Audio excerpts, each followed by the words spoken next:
Her heart seemed to stop. The cell phone her mother-in-law had left on the couch suddenly rang. On the screen, the face of her husband, who had died 2 years ago, appeared. Her hands trembled as she opened the message that had just arrived. Her eyes widened. She was in a profound state of shock. The Sunday had felt calm and peaceful. Morning sunlight filtered through the windows of Emily's modest Denver apartment, illuminating a pile of her 4-year-old daughter's building blocks. Emily, a woman of serene temperament, smiled faintly as she watched her daughter, Olivia, absorbed in building a tower. It had been 2 years since her husband, David, was declared dead in a fatal single-car accident. For 2 years, Emily had struggled alone, making Olivia the sole center of her universe.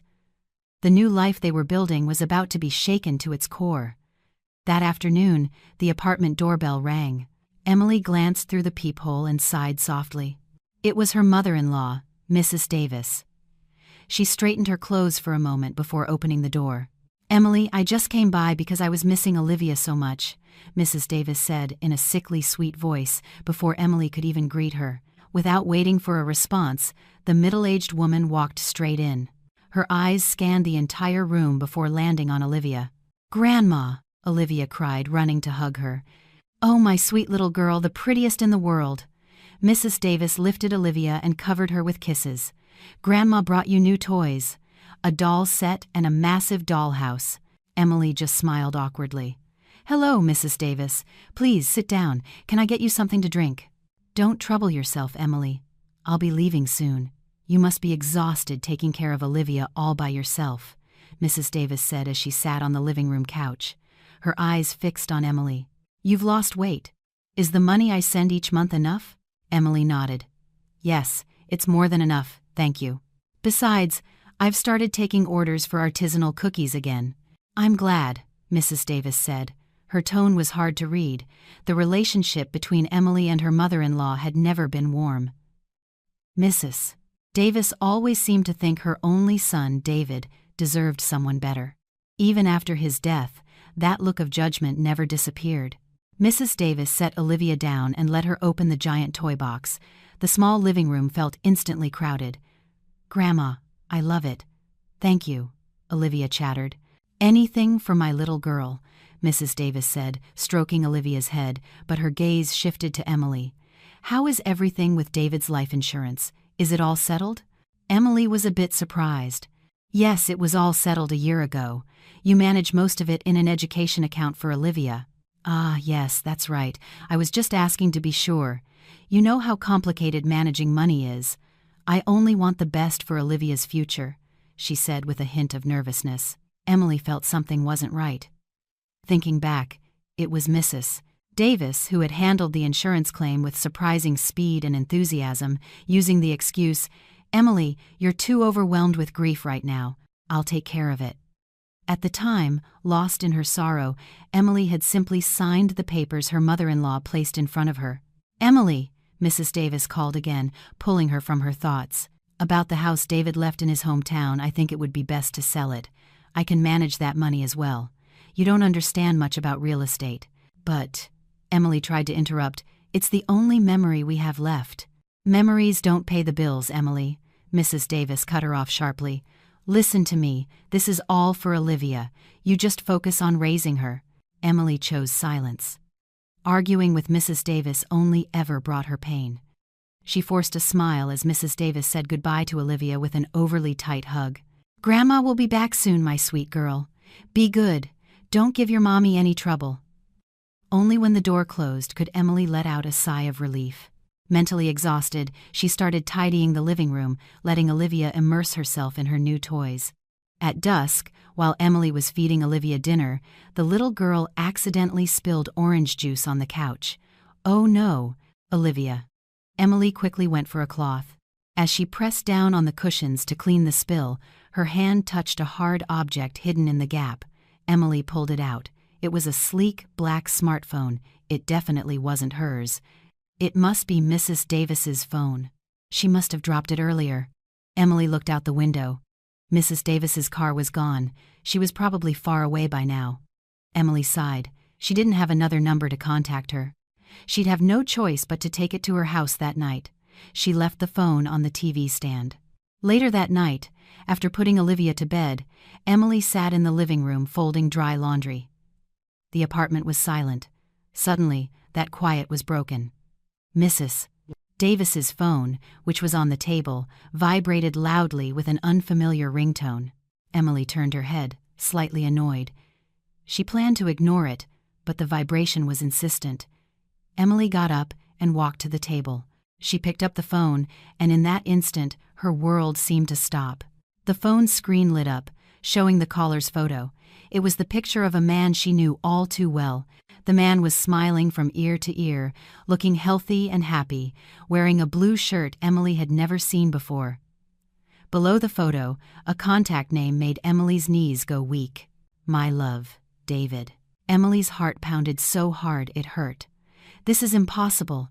David is dead. We buried him 2 years ago. The phone kept ringing, a deafening tone that seemed to be calling her from beyond the grave. Emily's hands were shaking violently. The phone almost slipped from her grasp. She stood frozen in the middle of the silent living room, illuminated only by the light of the muted television. The call from My Love David finally stopped, and the screen went dark, but the silence that followed felt even more terrifying. Who is this? Why is my mother-in-law using a picture of David? What kind of cruel joke is this? Emily struggled to calm her racing heart. She looked at the phone in her hand. This is her private property. I shouldn't open it. I should return it. But the image of David, smiling on the screen moments ago, haunted her. Healthy, so very healthy, not like a man who had been mangled in a car wreck. Before Emily could put the phone down, the screen lit up again. It wasn't a call this time. A text message notification appeared on the lock screen, from the same contact. My love, David. Emily swallowed hard. Curiosity mixed with a vague dread overcame her sense of propriety. She had to know. She had a right to know why her late husband's name was being used this way. She swiped the screen. The phone asked for a password. Logical. Emily took a deep breath. She tried her own birthday. Failed. Olivia's birthday. Failed. Emily stood silent for a moment, thinking about what would be most important to Mrs. Davis. With her fingers still trembling, she entered a 6-digit code. David's birthday. Click. The phone unlocked. Emily's stomach churned. Why would Mrs. Davis use her dead son's birthday as a password? As if he were still alive. Her heart beat even faster as she opened the messaging app. The chat with My Love David was pinned to the top. Emily tapped it. A new message had arrived just seconds ago. Mom, I got the money. I'll use it for Jacob's tutoring this month. Don't let Emily find out about us. Emily read the sentence once, twice, 3 times. Each word was a slap in the face. Transfer for tutoring. Jacob, don't let Emily find out. The air was being squeezed from her lungs. She started to feel an icy cold. This wasn't a joke. This was real. It was happening right now. Her hands moved on their own, scrolling up the screen. It wasn't a new conversation. The chat history was long. It stretched back for months, even years. Emily kept scrolling up, past the date of David's accident, and the messages didn't stop. They continued. A message from 3 days after the funeral. Mom, Emily doesn't suspect a thing. Mrs. Davis's reply, no, she's too foolish and lost in her grief to think straight. A message from a month later. The insurance money has come through. I'll send you your share. Be careful over there. A message from a year ago. Mom, I need more money. I need capital for the business here. Mrs. Davis's reply, don't worry, I'll take care of selling the house your father left. I'll tell Emily it's for Olivia's expenses. Emily collapsed weakly onto the couch. Tears began to well up in her eyes, but they weren't tears of sadness. They were tears of rage, tears for a betrayal so deep and dark. It had all been a lie. David's death, her grief, Mrs. Davis's comfort, it was all one big, perfectly orchestrated farce. Emily scrolled again, searching for irrefutable proof, and she found it. Among hundreds of text messages about money transfers and lies, there was a media file, a photo. Emily tapped it. The image expanded to fill the screen. It was David, unmistakably David, a little heavier, now with a light mustache. He appeared to be at a child's birthday party, judging by the balloons in the background. He was holding a little boy who looked to be about 6 or 7 years old. Beside him, a beautiful, unknown woman smiled at the camera, her hand wrapped affectionately around David's waist. They looked like a happy little family. Emily tapped the photo's information button, her hands stiff. Date captured, 3 days ago. Emily couldn't breathe. For the past 2 years, she had been mourning a man who was somewhere else, starting a new family. For the past 2 years, she had been living on a shoestring budget while her husband's death benefit money was being used to pay for another woman's son's tutoring, and Mrs. Davis, the same woman who had been hugging her granddaughter Olivia that very afternoon, was behind it all. She knew. She planned it. She conspired with her son to deceive Emily, the law, and everyone else. Suddenly, an overwhelming wave of nausea washed over Emily. She threw the phone onto the couch as if it were burning, ran to the bathroom, bent over the sink, and retched violently. Her stomach was empty, but the bitter taste in her mouth was nothing compared to the bitterness of betrayal that now filled her entire soul. She looked at herself in the mirror. Her face was pale, her eyes bloodshot, her clothes slightly disheveled. The woman looking back was no longer the quiet, grieving Emily. The woman in the mirror was a woman who had been deceived, betrayed, and broken, and she was not going to stand by and let it happen. Emily gripped the edge of the sink. Even the cold water she splashed on her face couldn't extinguish the fire of rage burning in her chest. This betrayal was too massive, too organized. It wasn't just infidelity. It was a conspiracy to erase her and Olivia from David's life while robbing them of their inheritance. David hadn't just left her. He had faked his own death. She returned to the living room. Mrs. Davis's phone was still on the couch. That cursed object now looked like a ticking time bomb. Emily picked it up with disgust. She knew she couldn't keep it, but she couldn't return it either. Not yet. She had to think clearly. What should she do? Go to the police? With what proof? A phone that wasn't even hers? They would laugh at her. They would treat her like a woman driven mad by the stress of her husband's death. She had to stay calm. She had to act. Emily took several deep breaths, trying to control the tremors in her body. She had to act as if nothing had happened. She had to be the same Emily from that morning, the naive young widow, a bit simple and obedient to her mother-in-law. She needed to gather more evidence. She turned off Mrs. Davis's phone and tried to remove the battery, but modern phone designs didn't allow it. She simply held the power button until the screen went black. Then she hid the phone in a place no one would think to look, under a pile of clothes in the laundry hamper. Just a few minutes after hiding the phone, her own cell, which was on the dining table, rang. Emily flinched. Her heart started pounding again. She looked at the screen. Unknown number. Hesitantly, she answered. "Hello? Hello, Emily. It's me." It was Mrs. Davis's voice, but it wasn't her usual sickly sweet tone. It sounded agitated, strained, and rushed. "Emily, please, my phone. Did I leave it at your place? I've looked everywhere in the car and in my purse, and it's gone. I'm sure it fell on your couch." This was the moment. Emily closed her eyes for an instant and summoned all her acting ability. She had to sound normal. "Oh, hello, Mrs. Davis," Emily replied, trying to make her voice sound a little sleepy. "The phone? One moment, I'll look." She put the phone down for a few seconds, maintaining the silence, then picked it back up. "I've looked all over the couch, under the cushions, and in the cracks. It's not here. It's not on the table either." "Look again, Emily. Search properly," Mrs. Davis yelled. "It has to be there, I'm sure of it." Emily feigned a startle at the shout. "Yes, I'm looking again, even under the couch. It's really not here. Maybe it fell out on the street or in the hallway." On the other end of the line, Mrs. Davis could be heard cursing under her breath. "How could I have been so stupid?" Then her voice, though still trembling, became forcibly calm. Well, if it's not there, it can't be helped. I'm sorry for bothering you so late, Emily. I was just very worried." "It's no problem," Emily said. "Was it a very important phone?" "Oh no, Mrs. Davis replied too quickly. "It's nothing, just, the contacts. Anyway, I'll deal with it tomorrow. You go to sleep. Good night. Good night. The call ended. Emily slumped into a dining chair. Her first lie had worked. Mrs. Davis's panic had just confirmed everything. There was something on that phone far more valuable than simple contacts. Something that could destroy her. And she knew it. Emily was now alone in the darkness of her apartment, but her mind was working faster than ever. She began connecting the dots she had previously ignored. David's accident 2 years ago. They said his car had gone off a cliff on a winding mountain road and had been completely engulfed in flames. The body was unrecognizable, identified only by his remaining personal effects. At the time, Emily was too devastated to ask for details. She just believed it. But now she remembered. The accident happened exactly 1 week after Emily saw David arguing heatedly with someone on the phone. It was about debts.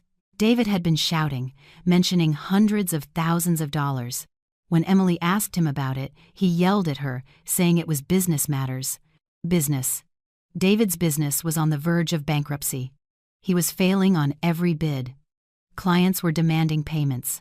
Emily remembered that David had been very depressed and irritable in the last 6 months before his death, and the insurance.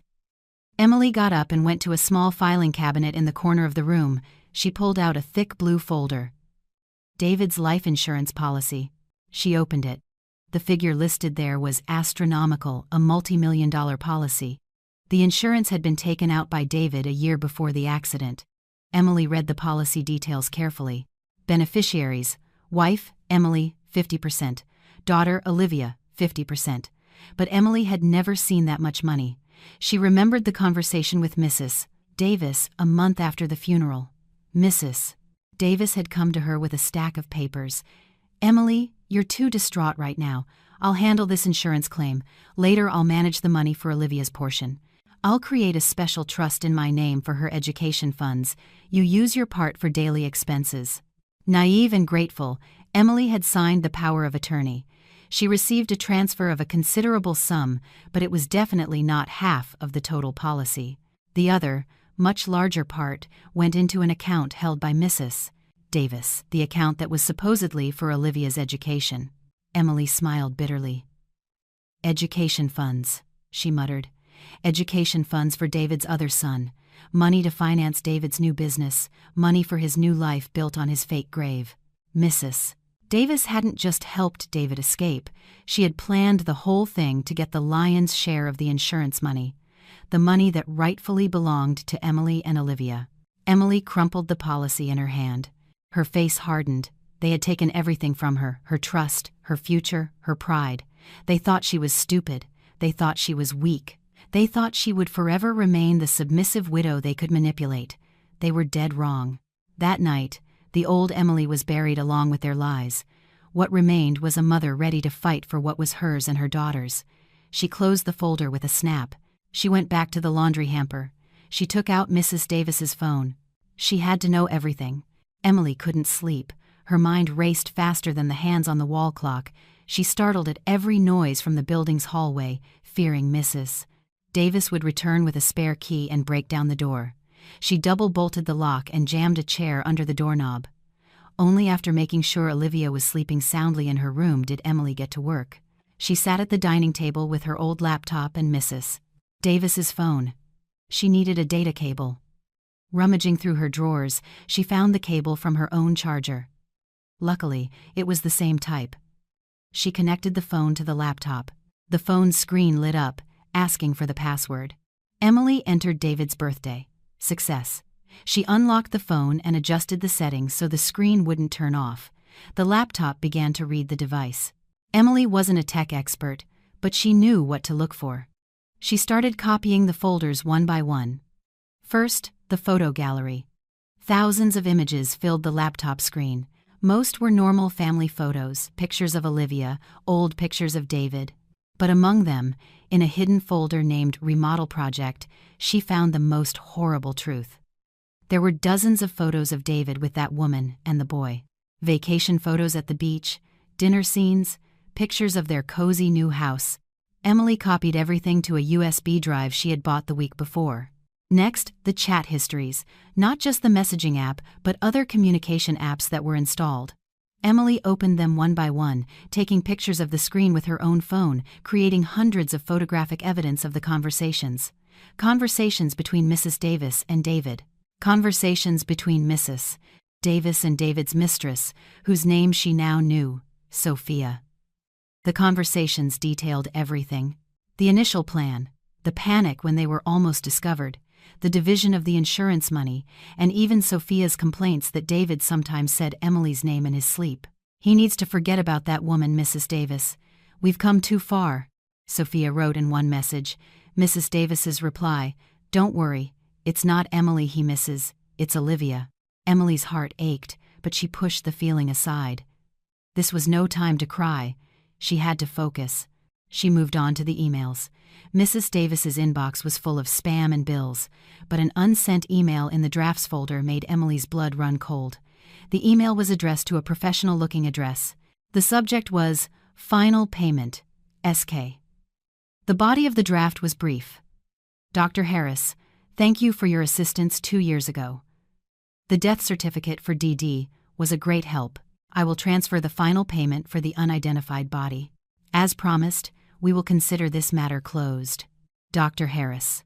Unidentified body. That's how they did it. They didn't just forge papers, they got a real body. They buried some poor soul, who knows who, with David's name on the tombstone. This crime was much deeper and dirtier than she could have ever imagined.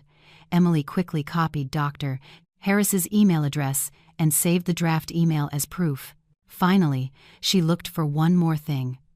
Where were they? Where were David and his new family hiding?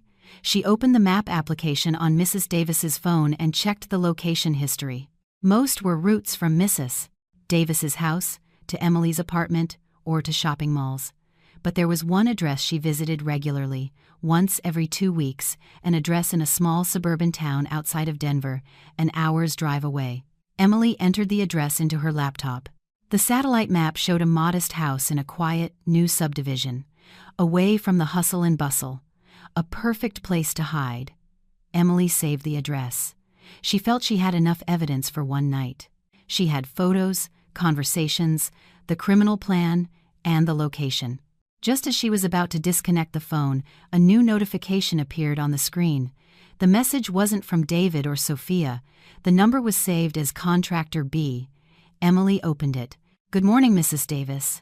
As per your instructions, the new condo in Aspen is ready for you to move into under your name. The deeds have been fully transferred. As planned, you can begin moving your assets there safely, starting the day after tomorrow." Emily was stunned. A new condo, moving assets. She remembered Mrs. Davis's words that very afternoon, pressuring her to sell the house David had left. Mrs. Davis was moving fast. She was consolidating all the money, all the assets, and moving them to a secure location in her own name, the day after tomorrow. That meant she had less than 48 hours. Emily realized that Mrs. Davis wasn't just planning to live comfortably, she was planning to disappear. Once all the assets were gathered, she would probably join David and his new family, leaving Emily and Olivia with nothing, and be gone forever. Emily disconnected the data cable from the phone. A cold terror began to creep over her. She couldn't let that happen. She had to stop Mrs. Davis before the day after tomorrow. Emily barely slept. All night she sat at the dining table, staring at the small USB drive in her hand. That tiny object now held the secrets that could destroy 2 lives. The fake life David had built, and the real life Mrs. Davis was living. The morning came too soon, bringing with it a new wave of confusion. What was the next step? She knew she couldn't handle this alone. She needed someone who knew the law, someone she could trust completely. At 8 a.m., she called her best friend from college, Madison. Madison was a sharp, bold young lawyer, just about to leave for her office when the phone rang. "Emily, what's up so early? Is something wrong? Is Olivia sick?" Madison's voice was cheerful. A lump formed in Emily's throat. "Maddie, I need your help." Emily's voice was hoarse and trembling. This is insane. I don't know where to start, but, Maddie, David's alive." There was a silence of several seconds on the other end of the line. "What are you talking about, Emily? Did you have a nightmare?" "It's not a dream," Emily insisted, her voice rising slightly. My mother-in-law left her phone here yesterday. I opened it. There were messages from David. There were pictures. He faked his death, Maddie. They tricked all of us. They took all the insurance money. He's living in the suburbs with another woman and another kid. Emily blurted it all out at once, a jumbled rush. She told her about the messages, the photos, Dr. Harris, and Mrs. Davis's plan to flee the day after tomorrow. Madison, her lawyer's instincts kicking in, became serious instantly. She didn't doubt her friend. "Okay, Emily, calm down and listen to me. Do not panic. Where are you now?" "In my apartment." "Olivia's still asleep." "Good. Don't move from there. Don't contact your mother-in-law. Don't do anything. Get that phone, the USB drive you mentioned, all the evidence, and come to my office right now. We have to go to the police as soon as possible." Ding dong, ding dong, ding dong. Emily's apartment doorbell rang. It wasn't a normal ring. It was an insistent, urgent, repeated press. Emily jumped to her feet, her heart leaping into her throat. "Maddie, she's here." Emily whispered into the phone. "Who? Your mother-in-law? She's at the door." "Don't open it, Emily. Pretend you're not home." "I can't," Emily whispered, panicked. "She has a spare key. She knows I'm here. My car is in the parking lot. It's better if I face her. If I don't open up, she'll be more suspicious." Emily slowly approached the door and looked through the peephole. She saw Mrs. Davis's pale, tense face. Her eyes darted around nervously. She didn't look like the doting grandmother who had visited the day before. She looked like a predator that had lost its prey. "Maddie, I have to open it. I'll call you back." Emily hung up before Madison could protest. She took a deep breath and steeled herself to act. Normal, dumb, the old Emily. Emily opened the door, putting on her best sleepy face. She even rubbed her eyes. "Mrs. Davis? What are you doing here so early? I was just about to wake Olivia up." Mrs. Davis didn't return the greeting. She pushed past Emily and stormed into the apartment. "My phone." "It has to be here, Emily. I'm sure of it." She wasted no time, going straight to the living room couch and beginning to tear it apart. The couch cushions flew onto the floor. She bent down and rummaged roughly in the crevices. "Ma'am, calm down. What's wrong?" Emily said, feigning confusion. "I told you last night it wasn't here." "You're lying." Mrs. Davis spun around and shot Emily a venomous look. Her mask of kindness had completely vanished. Her face was now contorted with rage and fear. "You found it, didn't you? You took it. Where did you hide it?" Emily took a step back, feigning shock and fear. "Hide what? Goodness, you suspect me? Why are you doing this?" Mrs. Davis seemed to realize she had gone too far. She looked around in frustration, running her hands through her hair, trying to regain control. No, that's not it, Emily." Her voice was still shaking. "Forgive me. I'm just very on edge. I lost my glasses, too." "Yes, the glasses. They probably fell out with the phone. Those glasses are expensive. I need them to read." It was a clumsy lie. Last night, she had only mentioned the phone. "Oh, the glasses!" Emily played along. "I'll look for them." Mrs. Davis ignored her. Her eyes scanned the room, the TV stand, the bookshelf, the dining table. Then, her gaze stopped on the door to Emily's bedroom, which was slightly ajar. Maybe it got caught on your jacket, Mrs. Davis said, walking slowly toward the bedroom. "You were wearing a jacket yesterday, right, when I left? Maybe it fell inside." The color drained from Emily's face.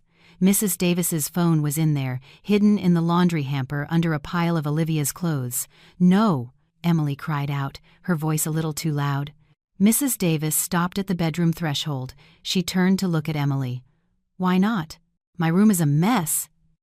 Emily excused herself, attempting an awkward smile. "I'm embarrassed. I haven't tidied up yet. I'll look for it later. If I find it, I'll bring it to your house right away. I promise." Mrs. Davis didn't move. She stood there for a few seconds that felt like an eternity. Her gaze shifted from Emily's face to the inside of the room and landed directly on the laundry hamper in the corner. It was as if she could smell the phone's presence. Silence. Only the sound of their breathing could be heard. Finally, Mrs. Davis took a step back, away from the door, but the look she gave Emily had transformed into one of cold calculation. "Why are you so nervous, Emily?" she asked in a low, piercing voice. "You're not hiding something from me, are you?" Emily swallowed hard. "You seem very strange today, Mrs. Davis continued, her eyes scrutinizing Emily's face. "You're very pale. Are you sure you haven't found anything?" The mask had shattered, and behind it, Emily saw a woman she didn't recognize at all, a dangerous woman. Mrs. Davis finally left. She hadn't found what she was looking for, but she left with a heavy suspicion. She shot one last sharp glance at Emily before the elevator doors closed. "If you find anything at all, you call me immediately. Anytime, Emily. I'm serious." The warning sounded like a threat. Emily's heart was still pounding. That was close. She locked the door, jammed the chair under the knob again, and ran to her room. She pulled Mrs. Davis's phone from the laundry hamper, wrapped it in a cloth, and put it in her purse. She also grabbed the USB drive and her own phone, now filled with evidence photos. She woke Olivia, dressed her, and gave her breakfast with hands that were still slightly trembling. She called Madison again. "She just left. She searched my apartment, Maddie. She suspects." "Get out of there right now, Emily," Madison said firmly. "Get Olivia, get the evidence, and come to my office. Now." Half an hour later, Emily was in Madison's office. Madison, impeccably dressed in a power suit, stared at the laptop screen with a clenched jaw. Emily had given her the USB drive, and Madison was seeing it for herself. The photos of David's happy family, the chat logs detailing the crime, the draft email to Dr. Harris. "This is insane," Madison breathed. "Utterly insane. This isn't just insurance fraud, Emily. This is forgery of a death certificate with a body involved. This is a serious, premeditated felony. Your mother-in-law and David could face decades in prison." "So what do we do?" Emily asked. "We go to the police, right now." Madison slowly shook her head. "Wait. We have to be smart about this," she pointed to Mrs. Davis's phone on the desk. "This digital evidence is powerful, very powerful. But the problem is, the way we got it is illegal. You opened it without permission. Their lawyers could use that against you later in court. They could argue you entrapped them, that you manipulated the evidence. So all of this is useless?" Emily's voice was desperate. "No, of course not," Madison said quickly. "This is our roadmap. We know what they did. We know who's involved, and we know where they are. We just need one more piece of evidence. An irrefutable piece that we obtain legally." "What?" Madison looked at Emily. "We need real-time visual proof. A photo or a video of David, still alive, at that address. We need to prove that a legally dead man named David Davis is, in fact, alive and well, drinking coffee in the suburbs of Denver." Emily understood. "We have to go there. The police won't go with us on this alone. They'll tell us to get a warrant, and that takes time. Time we don't have." Madison pointed to a calendar on her desk. "You said Mrs. Davis plans to move the assets the day after tomorrow. That's tomorrow. We have to act today." "I'll go," Emily said with determination. "I'm going with you," Madison said without hesitation. "It's dangerous, Emily. We don't know who we're dealing with. The old David we knew might have changed, and Mrs. Davis is clearly reckless." The plan was set. Madison canceled all her client appointments for the day. Emily called her next-door neighbor, Mrs. Rodriguez, an elderly woman who was like a grandmother to Olivia. She asked her to watch Olivia until the evening, inventing a sudden work trip. Mrs. Rodriguez, who adored Olivia, readily agreed. After dropping off Olivia with a heavy heart, Emily and Madison got into Emily's car. They began the 1-hour drive to the suburbs. The entire way, Emily didn't say a word, her hands gripping the steering wheel so tightly her knuckles were white. Her mind was filled with the image of David's face. Madison sat beside her, busy on her phone, looking up legal information and worst-case scenarios. They arrived in the town around noon. The new subdivision was exactly as they had seen in the satellite photos, quiet, a bit isolated, and filled with identical, anonymous houses, a perfect place to disappear. Emily parked the car 3 houses down from the target address, under the shade of a tree. They had a clear view of the front door, and they waited. An hour passed. No movement, just a delivery truck. 2 hours. The gardener at the house across the street started his lawnmower. Emily began to get antsy. What if they're not home? What if they left? Easy, Emily. Patience, Madison said. At 3 p.m., just as Emily was about to lose hope, the front door of the house opened. Emily's heart leaped. The woman from the photo, Sophia, came out. She was dressed in comfortable loungewear, holding the hand of the same little boy who was now in a school uniform.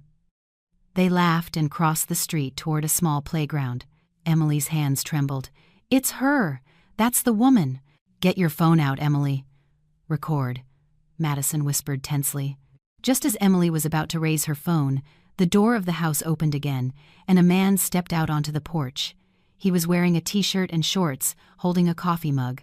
He was a little heavier and had a light mustache, but Emily would recognize him anywhere. It was David, her husband, the man she had mourned as dead for 2 years.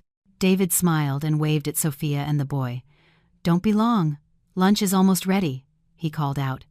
That voice, which had once been a source of comfort, now sounded repulsive. Emily froze. The pain, the rage, the shock hit her all at once. Emily, record now, Madison urged. The command snapped Emily out of her stupor.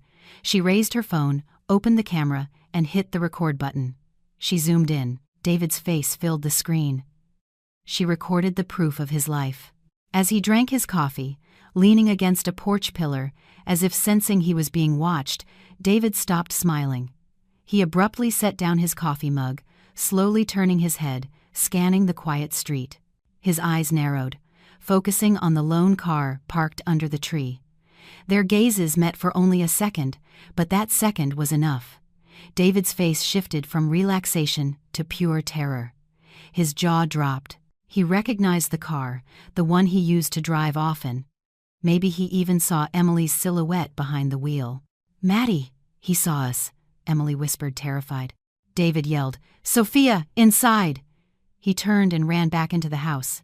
Let's go now, Madison yelled. She had already moved into the driver's seat while Emily was recording. She didn't need to be told twice. She started the engine and floored the accelerator. The car shot out of the subdivision. As they rounded the corner, Emily looked back. David was back outside, a phone pressed to his ear. His face was ashen. He was calling someone. Emily knew with certainty who he was calling. He was calling his mother. Emily's car flew down the highway back to Denver. The silence inside was deafening, a stark contrast to the pounding of Emily's heart in her ears.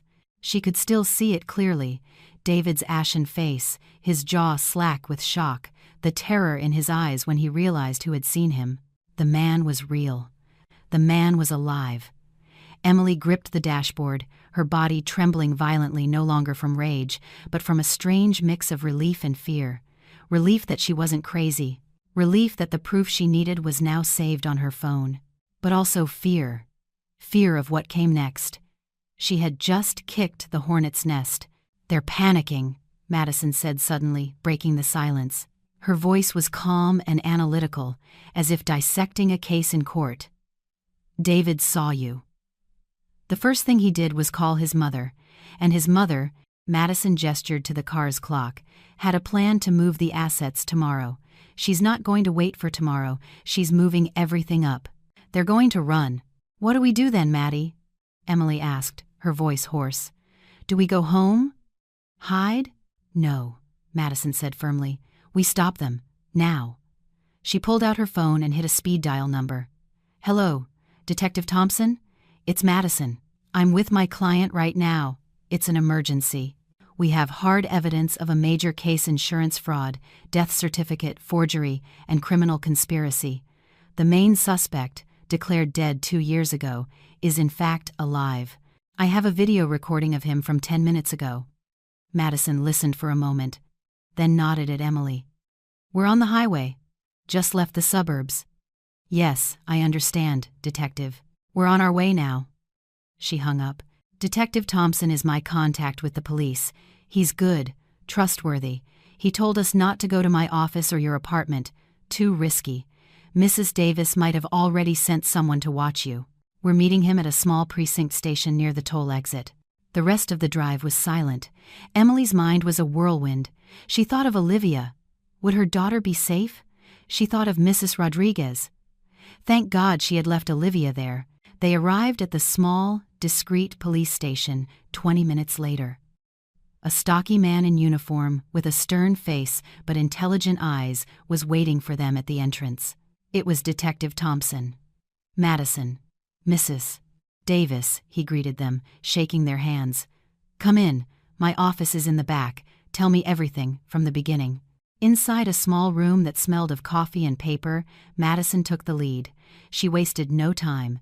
She fired up her laptop and inserted the USB drive with the digital evidence from Mrs. Davis's phone. "Detective," Madison began, "this is the roadmap of their crime. Obtained by, well, not entirely legal means." Madison hesitated for a moment, "but it shows their plan." On the laptop screen appeared the conversations, the plans to divide the money, Sophia's complaints, and the draft email to Dr. Harris. Detective Thompson's eyes widened as he read the words, "death certificate," and "unidentified body." This is insane," Thompson muttered, echoing Madison's earlier words. "This isn't just fraud. This is a very dirty crime." "That's just the roadmap, Detective," Emily said, her voice now firm. She, in turn, took out her own phone and pressed play. "And this is the legal proof." She played the video she had just recorded. On the phone screen, David was seen calmly drinking coffee on his porch, and then his panic as he spotted them. "This man is named David Davis," Emily explained. "He's my husband. According to his death certificate, issued 2 years ago, he should be buried. This is him. An hour ago, alive, healthy, and hiding in the suburbs." Detective Thompson watched the video 3 times. His face hardened. He stood up from his chair and began pacing the small room. "I believe you," he said. "This video is the key. It confirms everything on that USB drive. It gives us the legal grounds to act, and to act fast." He looked at a whiteboard on the wall. "So they plan to flee the day after tomorrow. That means we have time." "We don't, Detective," Madison interrupted. "That plan was before they were discovered. Now they know that we know." David saw Emily. "They're going to run as soon as possible. Probably tonight." As if on cue to confirm Madison's words, Detective Thompson's desk phone buzzed. He picked it up and listened intently, his brow furrowing. "Understood. Do that," he said in a firm voice. "Block everything. Report any movement." He hung up and looked at the 2 women before him. His face was grave. "That was my cybercrime team. I had them put a watch alert on the names Davis and David Davis right when you called me from the car," Thompson explained. "And that alert just went off 10 minutes ago, right after David saw you." "What? What happened?" Emily asked fearfully.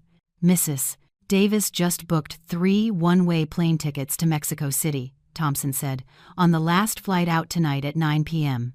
in the names of Eleanor Davis, David Davis, and a child named Jacob Davis." Emily gasped. "Jacob, that must be the boy's name." "They're fleeing tonight," Madison blurted out. "They're going to try to flee," Thompson corrected her. "Their names are already on the no-fly list. They won't get past immigration control." "But we can't just arrest them at the airport. It would be chaos. They might split up." "David is still in the suburbs," Emily said. "He won't have time to get to the airport. He's already on the move," Thompson said, as if he already knew. "I've already dispatched a surveillance team to that address. The house is empty. David and his family are gone. Their suitcases, their clothes, everything is gone. He's driving at high speed toward Denver right now. He's going to meet up with his mother." The tension in the room was palpable. The clock on the wall read 5:30 p.m. They only had a few hours left. "We have to get them both at once," Thompson said. "Mrs. Davis, the mastermind of the financial crime, and David, the living proof of the death falsification crime." "But where?" Madison asked. "We don't know where they're going to meet." Detective Thompson was silent for a moment, his eyes fixed on Emily. There was a calculating gleam in his gaze. "They're both panicking right now," Thompson said thoughtfully. "David is panicking because you saw him, and Mrs. Davis is panicking because she knows you saw David. And she's panicking because her phone, the one with all her secrets, is missing. The phone you now have. Thompson looked Emily directly in the eyes. They're not just panicking about the police. They're panicking about you. Emily, you are the one loose end they haven't tied up yet. What do you mean, detective? Emily asked, though she was beginning to understand where the conversation was heading. We don't know where they're going to meet, Thompson repeated. So we're going to make them meet where we want them to. We're going to set a trap, using the only bait we know they will bite, no matter the risk. Thompson pointed to Mrs. Davis's phone sitting on the desk next to the USB drive. We're going to use this. And we're going to use you. The small precinct room seemed to shrink. The air grew heavy. Emily looked at Detective Thompson, then at Madison. Her friend looked worried, ready to protest. Detective, that's too dangerous, Madison exclaimed, just as Emily expected. Mrs. Davis is reckless. She tore through Emily's apartment this morning. What if she's armed? What if she hurts Emily? She won't hurt the bait until she gets what she wants, Thompson countered, his voice calm but authoritative. Listen, this is our only shot. David is on the move. Mrs. Davis is gathering her money. They will meet somewhere they think is safe, probably for fake passports, and head straight to the airport. We can't let them choose the location, he continued. We have to lure them to a place we choose, a place we can monitor, a place we can surround, and the only person who can call them both to a location is you, Emily. They think you're a scared little lamb. Let's keep them believing that. Emily swallowed hard. A cold fear ran down her spine, but the image of Olivia's laugh, of the 2 years wasted in vain, and of David living comfortably with another woman, conquered that fear. She looked at Detective Thompson, a determined glint now in her eyes. What do I have to do?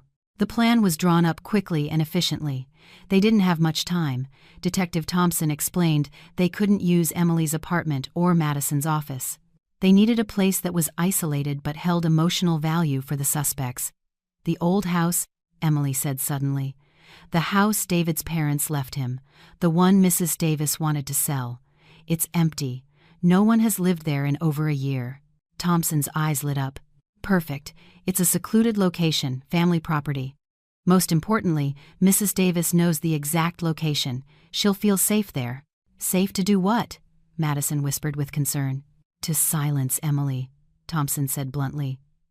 Which is why my team will be deployed in every corner of that house before you even arrive. An hour later, the stage was set. Emily and Madison were in a different car, an unmarked police vehicle driven by a plainclothes officer heading to the empty house. Behind them, at a distance, other cars followed, carrying a silent tactical team. Meanwhile, in a separate command vehicle, Detective Thompson gave the final instructions. Bravo team. Cameras and mics in the living room and porch. Charlie team. Perimeter secure. No one in sight. Wait for the target to enter. Remember, the safety of our civilian asset, Emily Davis, is the top priority. Emily sat in the car parked a mile from the house. In her hands, she held Mrs. Davis's phone. Her heart was beating fit to burst. It's time, Emily. Thompson's voice came through a tiny earpiece she wore. The team is in position. The house is ready. Remember the script. You've just discovered the secret. You're scared. You're confused. You're seeking refuge at the old house. Don't be angry. Don't threaten her. Just get her to come. Emily nodded, though no one could see her. She turned on Mrs. Davis's phone. The screen lit up. Dozens of missed calls and panicked message notifications from My Love David filled the screen. Emily ignored them. She opened the contacts and found the other number she knew was Mrs. Davis's new personal number. She pressed the call button. It rang once, twice, and was answered instantly. Hello? Who is this? Mrs. Davis's voice was hysterical, shrill, breathless. She was clearly in a car. Horns blared in the background. Emily took a deep breath. Hello, Mrs. Davis? Absolute silence on the other end. So quiet Emily could hear her own breathing in the earpiece. Emily? Mrs. Davis's voice had become an icy, venomous whisper. How do you have... Is that my phone? Yes, Emily forced her voice to tremble. She didn't have to try very hard. I'm sorry. I'm so sorry. I lied this morning. I've had the phone since yesterday. She paused, giving Mrs. Davis time to process. I'm scared, she continued, now with a forced sob. Earlier, a number called that said, "My love, David." It had a picture of David. What does this mean? Why is David calling? David is dead. I'm scared. Please, explain it to me. I don't understand. This was the bait. Play the fool who had just found out. Mrs. Davis didn't answer immediately.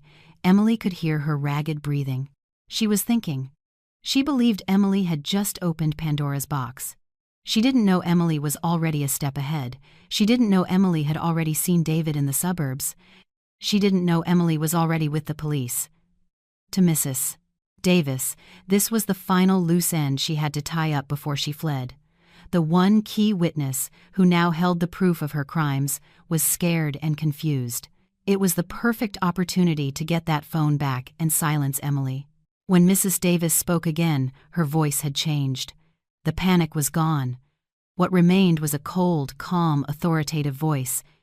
"Where are you right now, Emily?" I didn't know where to go," Emily sobbed. "I was scared to go back to my apartment. I'm just scared. I'm at the old house, the one David's parents left." A faint sigh of relief could be heard from Mrs. Davis. "Good. You're smart. Stay right there. Don't move an inch. Don't call anyone else. Do you understand? Especially not the police." "Yes. Have that phone with you. I'm on my way now." Her tone left no room for argument. "We need to talk. Just the two of us. This is all for Olivia. You wouldn't want anything to happen to her, would you?"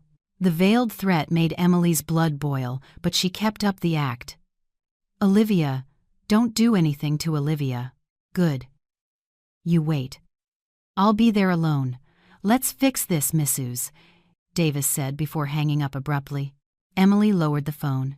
Her hands were slick with cold sweat. "She's taken the bait?" Thompson's calm voice sounded in her ear. "My team is tracking her signal. She's turning around on the highway. ETA to your location. 20 minutes. The officer in the front seat turned around. "Mrs. Davis, it's time. We'll escort you to the front porch. Remember, stay only in the camera-monitored area. Do not go inside the house. When she arrives, let her talk. We will move in on your signal, or if she attempts any physical contact." Emily nodded. She got out of the car. The night air was frigid on her skin. She walked alone toward the dark, empty house. The house, once supposed to be filled with memories, had now become the stage for her final confrontation. Emily stood on the porch of the dark house. The place smelled of dust and decaying memories. The paint on the walls was peeling, and the once-tended garden was now overgrown with waist-high weeds. This was the place she had first been introduced to Mrs. Davis as a future daughter-in-law. Ironically, it would now witness the final act of their charade. Hidden under her dark clothing was the small earpiece. Through it, she could hear the tense breathing of the police team concealed in the darkness of the garden and inside the house. Hidden cameras were trained directly on her. She was the only thing lit on this dark stage. In her hand, she held Mrs. Davis's phone. The object felt cold and heavy. Time seemed to crawl. Emily fought to control her breathing. She thought of Olivia, likely sleeping soundly at Mrs. Rodriguez's house, oblivious to her mother's fate. David's surprised face in the suburbs flashed through her mind, alternating with Mrs. Davis's panicked face from that morning. She was no longer the weak Emily. She was a mother fighting for justice for her daughter. Target sighted, black sedan approaching at high speed. Thompson's calm voice whispered in her ear. "Single female occupant, as expected. Get ready, Emily. Remember your role." Emily's heart stopped. This was it. Seconds later, a car's headlights swept across the dark yard. A luxury sedan screeched to a halt in front of the porch. The engine cut out with a roar. The car door flew open. Mrs. Davis got out. She was alone. She wore an expensive silk blouse and trousers, her appearance a stark contrast to the decaying surroundings. Her eyes were wild, darting around as if searching for threats in the darkness. She clutched a designer handbag so tightly her knuckles were white. The bag looked heavy and full, perhaps with cash, or perhaps with something more dangerous. She saw Emily standing alone on the porch. Her face hardened instantly. "Where is the phone?" Mrs. Davis yelled, not bothering with greetings or lies. She stormed up the porch steps. Emily took a step back, playing her part. She held up the phone with a trembling hand. "First, explain to me what this is all about." Earlier, a message came, a picture of David. "Stupid girl, you are so stupid," Mrs. Davis cut her off, her voice laced with venom. She had no patience. With a swift movement, she snatched the phone from Emily's hand. She glanced at the dark screen. "Do you know the password?" she snapped. Emily slowly shook her head, pretending to be too scared to speak. "Of course you don't know anything," Mrs. Davis spat. Her own hands trembled with adrenaline as she punched in the 6 digits of her son's birthday. The phone unlocked. Mrs. Davis let out a deep sigh of relief. She had it. The evidence was in her hand. Now, there was just one loose end to tie up. The witness. She looked at Emily. The woman before her seemed pathetic, plainly dressed, eyes puffy from crying, trembling with fear. Mrs. Davis smirked. She had underestimated Emily her whole life, and she wasn't about to stop now. She felt superior. She had to silence Emily for good, and the best way was to first destroy her spirit. "So you found out," Mrs. Davis said, her voice suddenly horribly calm. She began to laugh, a low, guttural laugh that echoed in the silent yard. "Yes, David is alive. Of course he's alive. But how? Why?" Emily sobbed, as she had been instructed. "Why?" Mrs. Davis spat. "Because of you. Because you trapped my son. My only son had to marry a nobody like you. He deserved better. He deserved Sophia." Mrs. Davis paced the porch, clutching the phone and her handbag. She seemed to be relishing this moment of confession. After 2 years of lies, she could finally unleash her hatred. "You think he loved you? He never loved you. He married you out of pity, and after the wedding, you brought nothing but bad luck. His business went under. He had gambling debts everywhere. He was going to jail. So you planned it," Emily whispered. "Of course I planned it." Mrs. Davis shouted with pride. "I'm his mother. I saved my son. We planned it all perfectly. The faked death, the insurance," she pointed a finger at Emily's face. "And you fell for it all. Crying your eyes out with that dumb look on your face, signing every paper I put in front of you. You handed us millions of dollars." Mrs. Davis's face glowed with triumph in the dim moonlight. "Your insurance money is ours. It financed David's new life with Sophia. It paid for my real grandson Jacob's education. And, of course, my retirement." She patted her handbag. "A condo in Aspen is waiting for me." Every word was like a whiplash to Emily, but she had to endure it. She needed one last confession. But the body," Emily sobbed, playing her final card. "We buried him. I saw his grave. I touched the dirt." At that, Mrs. Davis laughed even harder. It was a laugh so evil it made the hair on Emily's neck stand on end. "The body? Good God, you're naive," she mocked. "It was just the corpse of some nameless homeless man from the morgue. No one claimed him. A small bribe to a corrupt doctor, Dr. Harris, and voila, David was officially dead. And you've been crying like an idiot over a stranger's grave for 2 years." The confession was complete, detailed, and spewed with disgust. Through the earpiece, Emily heard Thompson's voice. "That's enough. We've got it all." But Mrs. Davis wasn't finished. Her laughter stopped abruptly, her eyes narrowing as she glared at Emily. The triumph had made her reckless, and she now realized she had said too much. "And now, Mrs. Davis said, her voice turning icy again, taking a step closer, "you know too much." She glanced around at the dark yard. Silence. Only the chirping of crickets. The darkness gave her a false sense of security. "You should have stayed a fool, Emily," she spat. "You never should have opened this phone." She raised her heavy handbag. Emily could see the shape of a hard object pressing against the leather. It wasn't a wallet. It was something solid and heavy, like a vase or a small sculpture, something heavy enough to do damage. "Goodbye, my dear daughter-in-law." Just as Mrs. Davis swung the handbag toward Emily's head, a panicked voice shattered the night silence. "Mom, no." There was a terrible screech of tires. Another sedan, not a police car, skidded into the yard. its blinding high beams aimed directly at the porch, momentarily blinding both women. The car door flew open. David leaped out. His face was pale and covered in sweat. He no longer looked like the relaxed man drinking coffee that afternoon. He looked like a fugitive. "Mom, what are you doing? We have to go now!" David yelled, running toward the porch. "The police! I think they followed me! They're everywhere!" Mrs. Davis froze, her hand still raised, holding the bag.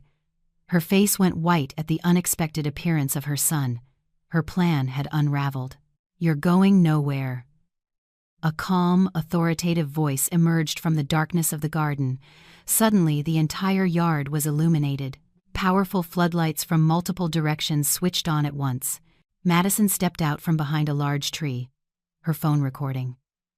Beside her, Detective Thompson stood firm. From behind the bushes and from inside the dark house, dozens of plainclothes officers, some heavily armed, emerged, surrounding the porch. "Hands up! You are surrounded!" Thompson shouted. Mrs. Davis's handbag dropped from her limp hand, the heavy object inside thudding on the wooden floor. She stared at the floodlights, at her son, and at Emily. Her face was a mask of confusion and defeat. David stood frozen in the middle of the yard, halfway to the porch. He was looking directly at his wife, Emily, the woman he thought he had completely fooled. Their eyes met. In David's eyes, there was no longer surprise, only absolute terror and a regret that came far too late. "It's a trap, Mrs. Davis shrieked, her voice strident. "You trapped me? This cunning bitch, she trapped me." Emily took a step forward, out of the shadows. Her tears were gone. Her pale face was now set like steel. She was no longer trembling. With a calm, calculated movement, she reached up to her clothes, revealing the tiny earpiece in her ear. "Your entire confession is recorded, Mrs. Davis," Emily said, her voice ringing out clear and strong in the silent yard. "From the nameless body to your plans for the condo, everything is recorded." Mrs. Davis stared at the small device, and she finally understood. She was lost. Silence. A broken silence that felt heavier than all the previous shouting. "Mrs." Davis stared at the earpiece in Emily's ear, then at her frozen son in the yard, and then at the determined faces of the police officers surrounding them. There was no escape. There were no lies that could save her now. Her charade had been shattered. David was the first to break. "Emily, he began, his voice cracking. "I can explain. It was all Mom's idea." "Shut up!" Mrs. Davis screamed, her face flushed with rage as she struggled to regain a shred of control. "You're a coward, just like your father." "That's enough," Detective Thompson said, stepping forward. He nodded to his officers. "Take them away." 2 officers immediately grabbed a suddenly weak Mrs. Davis's arms. The woman who, moments ago, had been so arrogant and hateful, now slumped. Her eyes stared blankly at the porch floor. Other officers handcuffed David, who offered no resistance. He simply hung his head, refusing to look at Emily. "Eleanor Davis," Thompson said as she was read her rights, "you are under arrest for criminal conspiracy, insurance fraud, forgery of a death certificate, and embezzlement. You, David Davis," he turned to the handcuffed man, "are under arrest for all the same charges." As they were led across the yard to separate police cars, Madison came up to Emily. She wrapped her arms around her friend's shoulders, which had begun to shake violently. As the adrenaline wore off, the reality of what had just happened hit Emily. "It's over, Emily," Madison whispered. "It's all over. You did it." Emily nodded. The tears finally rolled down her cheeks, but this time they were not tears of sadness or rage, they were tears of relief. The legal process was swift and headline-grabbing. The case of the widow versus her resurrected husband was a sensation. The evidence Emily had collected from Mrs. Davis's phone, the video recording, and the full, recorded confession at the empty house were too overwhelming to refute. The expensive legal team Mrs. Davis hired tried to argue that the phone evidence was obtained illegally, but Detective Thompson and Madison argued that the video and the porch confession, obtained with an emergency warrant, were more than sufficient. The corrupt Dr. Harris was arrested that same day. Panicked, he immediately confessed everything, revealing how Mrs. Davis paid him a large sum to procure an unidentified body from the morgue and sign the false death certificate. David's mistress, Sophia, was also arrested as an accomplice who benefited from the proceeds of the crime. Justice was decisive. Mrs. Davis, as the mastermind, was sentenced to 20 years in prison. In court, she showed no remorse, only glaring at Emily with pure hatred. David received a lighter sentence of 15 years for his cooperation. Sophia and Dr. Harris also received appropriate prison terms. The insurance company immediately voided the policy in David's name and filed a countersuit for their losses. The court ruled that all assets purchased with the illegal funds, the Aspen condo Mrs. Davis never got to live in, the hometown house, and all the money in their secret accounts were to be frozen. A subsequent civil court ruled that all of those assets, along with the remainder of the insurance money that had rightfully belonged to Emily and Olivia all along, were to be returned to Emily, including David's parents' inheritance house. Legally, Emily was now a very wealthy woman. 1 year later, Olivia's joyous laughter could be heard among the sound of crashing waves. Emily smiled from her picnic blanket. She, Olivia, and Madison were enjoying a sunny afternoon in a coastal city, far from Denver, far from the past. Emily had sold the small apartment and the house David had left.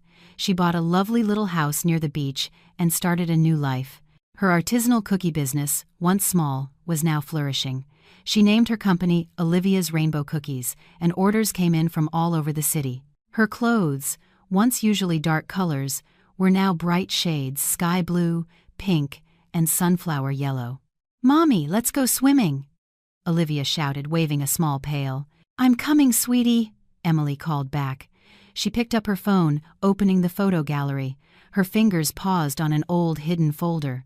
It was titled Memories. Inside, only one photo remained, her wedding picture with David, both of them smiling happily, oblivious to the lies that would follow. Emily looked at the photo for a long moment. There was no more pain or anger, just a void, like looking at a stranger. With a decisive swipe, she pressed the delete button. "Permanently delete this item?" Emily smiled. "Yes." She stood up, brushed herself off, and ran toward the water, joining Olivia. She no longer mourned a dead man, nor did she hate the living one in prison. She just felt free. As she built sandcastles with Olivia, her phone vibrated in her pocket. It was a text from Madison, who was reading a book nearby. "Emily, you got a letter at the house. It's from the prison." Emily's heart stopped for an instant, but then it calmed. She had been expecting it. That night, after Olivia was asleep, Emily opened the letter. It was a simple postcard, the kind they sell in the prison commissary. The handwriting was shaky and filled with rage. It was from Mrs. Davis. It contained only 4 words. "You will pay for this." Emily stared at the postcard. The old Emily would have trembled in fear at such a threat. But now, she just gave a small smile. She took the postcard to the kitchen and held it over the gas stove. Turning on the flame, she watched as the paper slowly blackened, curled, and finally turned to ash. She turned off the flame. The mystery was over. Justice was served. Emily went back out to the porch of her beach house, looking at the full moon shining brightly over the calm sea. She took a deep breath of the fresh, salty air. She was free.